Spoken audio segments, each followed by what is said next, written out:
Peoples.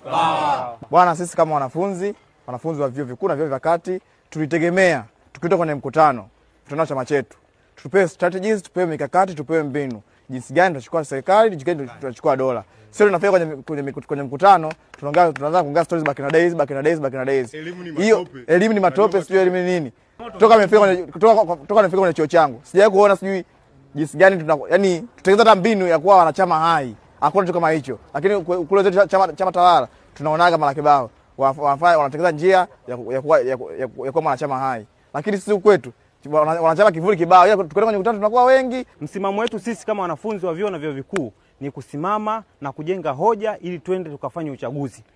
Habari ya kwanza kutukana viongozi, kwanza nilitegemea tupate maadhimio mazuri ambayo watajenga hoja, si kama wanafunzi wasomi wanaoelewa, tunajua nini cha kufanya na kuishauri jamii pamoja na wananchi kwa ujumla ili tuweze kushiriki uchaguzi.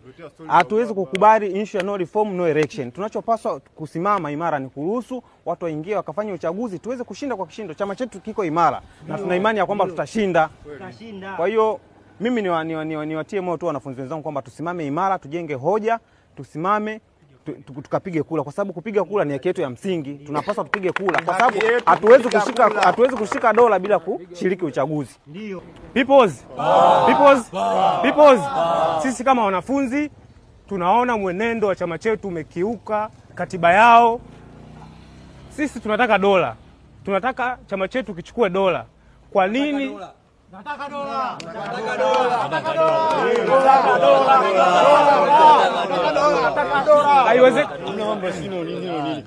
Haiwezekani chama kinakataa kufanya uchaguzi. Sasa hiyo serikali tutaipataje?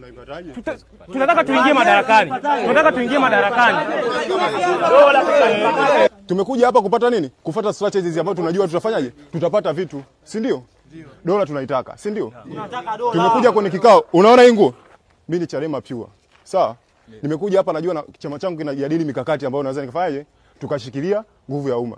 Lakini tunakuja kupata porojo. Habari ya wali. Mimi tumekuja kujadili wali. Afu wasizani hatuna kazi za kufanya, si ndio? Kazi za kufanya ni nyingi. Lakini tumejitoa tu kwa ajili ya nini? Kwa ajili ya hii tukio, kwa sababu tuna uchungu na chama chetu.